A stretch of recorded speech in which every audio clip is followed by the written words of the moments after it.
নমস্কার বন্ধুরা, আমি মনীষার রান্নাঘরে তোমাদেরকে অনেক অনেক অনেক স্বাগত। আজকে একটা নতুন রেসিপি নিয়ে চলে এসেছি তোমাদের সামনে। তো চলো সেটাই শেয়ার করব। আজ আমি রান্না করব কি, প্রথমেই তোমরা দেখে বুঝতে পেরে গেছো, সিমুই রেসিপি।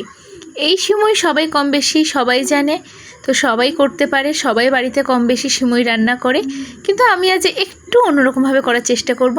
প্রথমেই নিয়ে নিয়েছি দুধ, 1 বাটি চিনি, সিমুই, 1 চামচ বাটার, আর সাথে নিয়ে নিয়েছি তোমার ইচ্ছা মতন কাজু কিশমিশ। তো আমার কিশমিশ ছিল না ঘরে, আমি শুধু কাজুটাই নিয়ে নিয়েছি।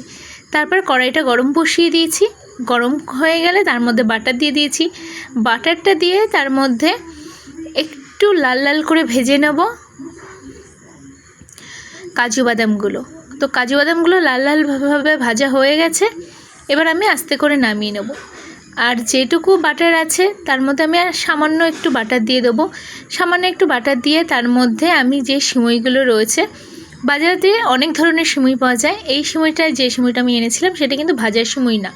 তোমরা যদি ভাজার সিমুই আনো তাও একটু হালকা বাটারে ভেজে নেবে, তাহলে দেখবে টেস্টটা দ্বিগুণ বেড়ে যাবে। তোমরা চাইলে এটা ঘিতেও করতে পারো। আমার ঘরে ঘি ছিল না, এই জন্য আমি বাটার দিয়েই করেছি। তো হালকা লাল লাল হয়ে এসেছে। তারপরে আমি যে দুধটা রেখেছিলাম জাল দিয়ে আগে থেকেই, সেই দুধটা দিয়ে দিলাম। তোমরা চাইলে কাঁচা দুধও ইউজ করতে পারো, তাতে কোনো অসুবিধা নেই। আবার অনেক সময় আগে থেকে ফুটিয়ে রেখে দেবে, সেটাও করতে পারো।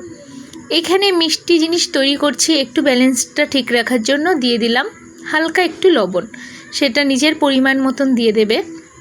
তারপরে দিয়ে দিলাম কাজুগুলো। তোমরা চাইলে অবশ্যই কিশমিশও ব্যবহার করতে পারো, সব রকম ড্রাই ফ্রুট ব্যবহার করতে পারো। তারপরে এখানে যে চিনিটা ছিল 1 বাটি, সেই চিনিটা আমি দিয়ে দিয়েছি। দিয়ে তারপরে নাড়তে থাকলাম যাতে কড়াইতে নিচে না লেগে যায়। অনেক সময় কি হয়, যতক্ষণ নাড়া না হয় ততক্ষণ না নিচে লেগে যেতে থাকে। আর এখানে দেখেছো অনেকটাই ফুটে এসেছে, আর অনেকটাই দুধটা কমে এসেছে। এবার আস্তে করে আমি বন্ধ করে দেবো গ্যাসটা। যখন জোরে ফুটে উঠেছে দেখেছো, আমি আস্তে করে গ্যাসটা বন্ধ করে দিয়েছি, কারণ বেশি আমি ঘন হতে দেব না। সিমুইটা আমি একটু আজকে পাতলা রাখবো। সিমুইটা বেশি যদি টাইট হয়ে যায়, যে বেশি ঘন হয়ে যায়, সেই সিমুই অনেকেই খেতে চায় না। কিন্তু আজকে আমি সিমুইটা দেখেছি একটু পাতলা টাইপের রেখেছি। এরকম সিমুই কিন্তু আমাদের কম বেশি সবাই খেতে ভালোবাসি। আমরা বেশিরভাগই সিমুই করে ফেলি, টাইট হয়ে যায়। কিন্তু এরকমভাবে একবার সিমুই করে খেয়ে দেখবে, অবশ্যই তোমাদের ভালো লাগবে। যদি তোমাদের ভিডিওটা ভালো লেগে থাকে প্লিজ লাইক কমেন্ট শেয়ার করো। আর যারা এখনও সাবস্ক্রাইব করোনি প্লিজ সাবস্ক্রাইব করে দিও। আজকের মতন ভিডিওটা এখানে শেষ করছি। অন্য কোনো দিন অন্য কোনো রেসিপি নিয়ে তোমাদের সাথে